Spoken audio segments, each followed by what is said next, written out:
Hey there, welcome into the show. You're watching the San Francisco 49ers Report. My name is Chase Sr. Hope all of you out there are having a fantastic October 30th. Coming up here on the show, Niners injury news on Brock Purdy and Riky Pearsall, and also trade buzz continues to hover around this organization, even though they made that trade the other day earlier in the week for Keon White. But the Niners are expected to go after another defensive end, and will San Francisco go big game hunting? Let's begin here on the injury front. What is going on with Brock Purdy, this team's QB1, and Riky Pearsall, who had emerged as the Niners' #1 wide receiver? What he did in the first 3+ games of the year, highly impressive. But it's been a while since we've seen both of these players. In fact, Brock Purdy re-injured his turf toe week 4 against Jacksonville. Riky Pearsall injured an already banged-up knee in that defeat as well. And so Purdy hurt week 1, back in week 4. We haven't seen him since. The Niners could have put him on injured reserve. They elected to not do that. That could have opened up a roster spot. Kind of roster mismanagement, in my opinion, here for the Niners. They could have done the same thing with Riky Pearsall. He injured his knee against Jacksonville after he had an original knee injury that hobbled him going into that game, and he's dealing with a PCL injury, whereas Purdy dealing with a turf toe injury. Neither player placed on IR, neither player expected to play on Sunday against the Giants, but we could be seeing them soon, and that is obviously good news for the Niners. As for what Purdy's been able to do this year, I just recorded a Niners-Giants preview with our Giants host, Marshall Green. We're going to play that segment number 2 for our live show here on this Thursday, and he was like, man, I didn't realize that Mac Jones has been playing so much this year. Yeah, Mac Jones has played a lot for the Niners because Purdy has only played 2 games. He's completed sub 66% of his passes,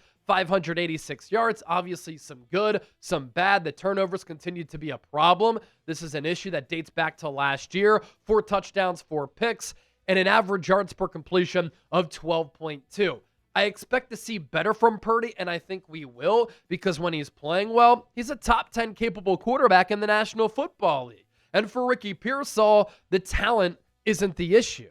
The ability isn't the problem. For him, it's staying healthy.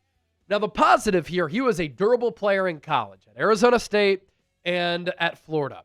With the Niners, though, pre-gunshot wound, I'm not docking him for that, but he had dealt with a hamstring injury and a shoulder injury. The gunshot wound happens. He comes back, obviously, later in the year last year, but then this summer, he dealt with hamstring problems, and then he injured his knee. So if he can stay healthy, the Niners know they've got a pretty legitimate wide receiver here who is an explosive player who can make plays downfield, is a really good route runner, and can beat both man and zone coverages. 20 catches in 4 games, and he didn't play those full 4 games because he went out early against Jacksonville. 327 yards and an average yards per catch of 16.4. Now, John Lynch was on the radio this morning, and he said this first about Purdy. We'll see. Mac has done such a great job, continues to do so. Brock continues to progress. A lot of it is going to be on trusting Brock, how he feels. He's getting better, ramping up. What he's doing on the field by the end of the week will make that decision. So I imagine the Niners, we're going to get more clarity on this Brock Purdy injury front tomorrow on Friday. I just don't expect him to play. And Shanahan said yesterday on Wednesday, it's a complicated injury. It's more complicated than what you guys think. And that's because the turf toe injury has a very high risk of re-aggravation. And when you're a quarterback, when you're an athlete, you try to plant that foot, you try to make a cut, that toe could get re-injured and give out on you at any moment. As for what Lynch said about Riky Pearsall, what I can tell you is that those PCL injuries can be very stubborn. They can linger a little. Ricky's doing his best to get back. He's making steady progress. Receiver is a position you better be at full speed. There's been some positive progress, but he's not there yet. And the biggest thing with the PCL, it really stabilizes the knee. When it's hurt, your knee has a tendency to bend backwards. And obviously, when you're a wideout, you need that knee to be sturdy. Now, the expectation is that Purdy does not play on Sunday against the New York Giants. There is a belief that he could return against the Rams and that Riky Pearsall could return against the Rams in what is going to be a big divisional game for the Niners. They played all those divisional games very early in the year. They went 3-0. Seahawks, Cardinals, Rams. But this game as the division continues to remain tight in the NFC West. Going to be a big one in Week 10. And with Purdy and Pearsall not playing this Sunday, 1 p.m. Eastern, 10 a.m. kickoff in New Jersey against the New York Giants at MetLife Stadium, it's probably the best play. Do you really want Purdy or Pearsall being out on the field on one of the worst, maybe the worst turf surfaces in the National Football League? Keep them right. Bring them back against the Rams on that luscious grass surface at Levi's Stadium, the site of Super Bowl 60, and you're just playing a math game at that point, right? The percentages of them having another week to get healthy and playing on grass, that favors you as compared to coming back too early on that bad turf surface. So Mac Jones set to make his 7th start of the year. And if you went into the 2025 season and I told you that basically by the end of October, early November, that Mac Jones would have started 7 games for the Niners, a lot of us would probably say season over.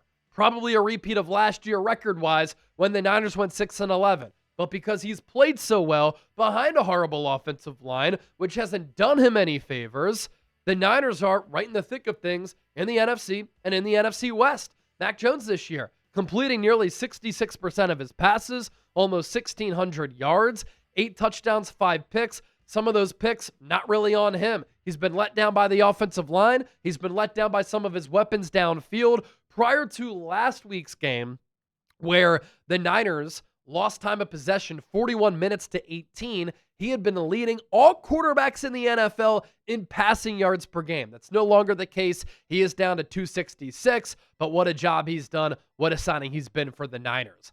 John Lynch, speaking of him, will remain on the general manager of this football team. He obviously made that trade for Keon White, the defensive end for the Patriots, on Tuesday. And for the first time publicly, he was asked on KNBR about that acquisition. Here's what he had to say about White. Really good player. Didn't quite fit with what the Patriots were doing. Our analytics liked him.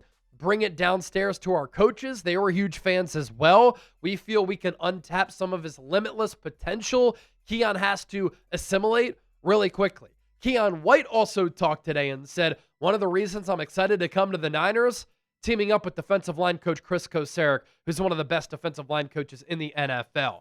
And I know a lot of people are going to say, this isn't a trade for Trey Hendrickson or Max Crosby. This guy stinks.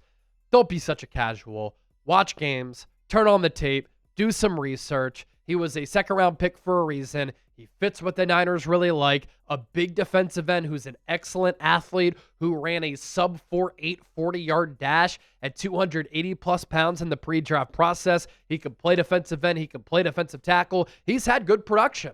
He just wasn't a scheme fit for what Mike Vrabel wants to do. They didn't utilize him at defensive tackle, only at defensive end, but he's best suited when he can play both because it allows him to exploit some mismatches. Last year, he led the Patriots with 5 sacks, 45 pressures, and a 76.7 pass rush grade. So Lynch mentioned the analytics. You also turn on the tape. There's a lot to be intrigued by, and the Niners didn't give up anything to bring in a player like Keon White. And what I'm excited to see them do is utilize his alignment and his versatility.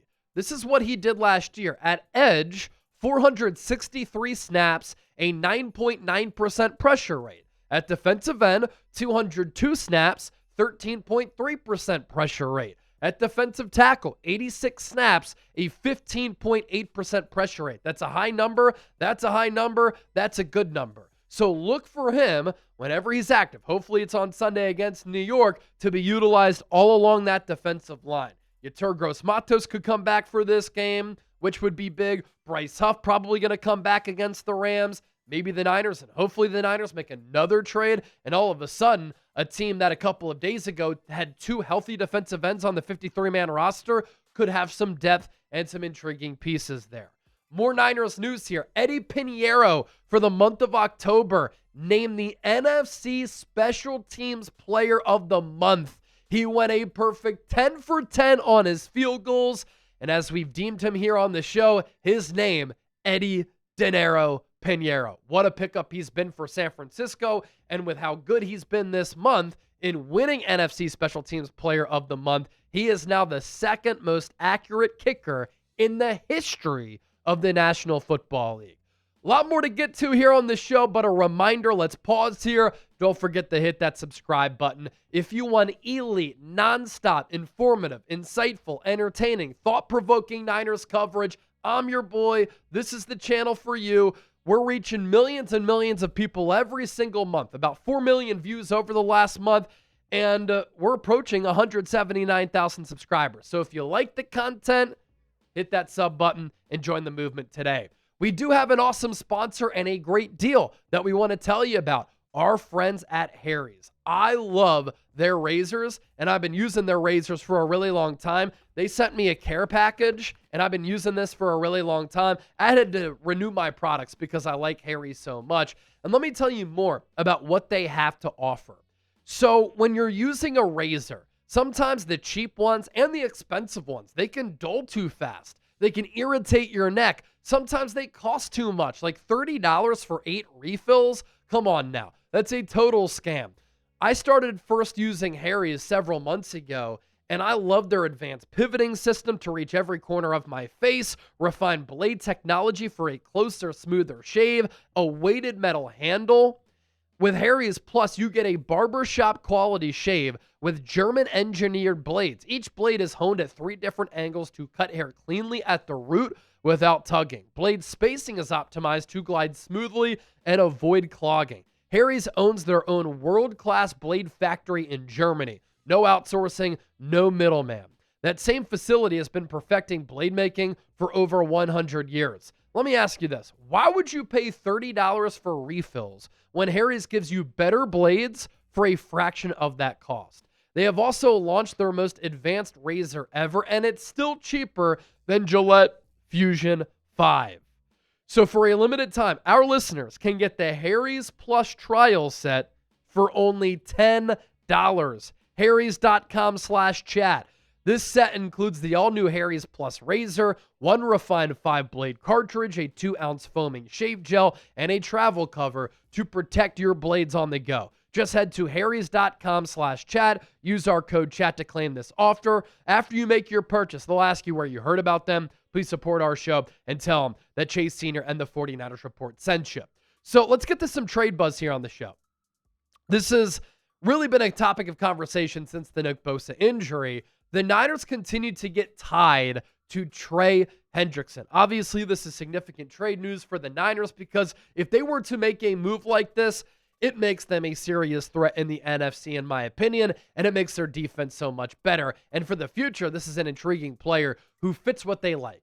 Guys who love ball, guys who play hard, guys who produce, and for the Niners, he's been pretty durable, even though right now he's dealing with a nagging hip injury, not believed to be a long-term ailment. Here's what Jeremy Fowler, one of the more respected NFL insiders, had to say about Hendrickson. Up to this point, the Bengals have rebuffed trade inquiries, and sources have maintained that Cincinnati has no plans to trade Hendrickson right now. But the Cowboys and the 49ers are among the most interested teams, though San Francisco made a move for a pass rusher on Tuesday night. That move, the aforementioned one for Keon White, which we discussed a little bit just moments ago. But look, the Niners should not stop at just acquiring Keon White. They need to make another move. And if it makes sense for their organization, go big game hunting, get a big fish. And that big fish could be a player like Trey Hendrickson. NFL.com put together a piece too, looking at trade targets and their best fits. They have the Niners making the most sense for Trey Hendrickson. He would also be a great scheme fit. And can you imagine him next year in the future if they re-sign him opposite of Nick Bosa with Mykel Williams and all of those players playing defensive end or defensive tackle? And can you imagine what Hendrickson can do under Robert Saleh and Chris Kocurek this year, how he can make others around him better? Here's what NFL.com said about Hendrickson and the perfect fit to the Niners. The Niners' pass rush has been decimated by injury. San Francisco is tied for the second fewest sacks in the league this season with 9, despite playing in just 2.5 games. Nick Bosa is still tied for third on the team with 10 quarterback pressures. Bryce Huff has been good, but he's banged up. Ditto for your Turgros Matos, hanging on to the final playoff spot in the NFC. The Niners can't sit around and let the deadline pass without making another deal. Losing Travis Gibson, he played 39 snaps in week 8 off the practice squad, might have been the impetus for the Keon White trade. That was an amuse-boucher, though. The Niners need a big hunking steak. Acquiring Hendrickson would be that meaty move with an expiring contract. He wouldn't blow up the Niners' offseason work of getting their salary cap situation under long-term control. Obviously, the Niners value that.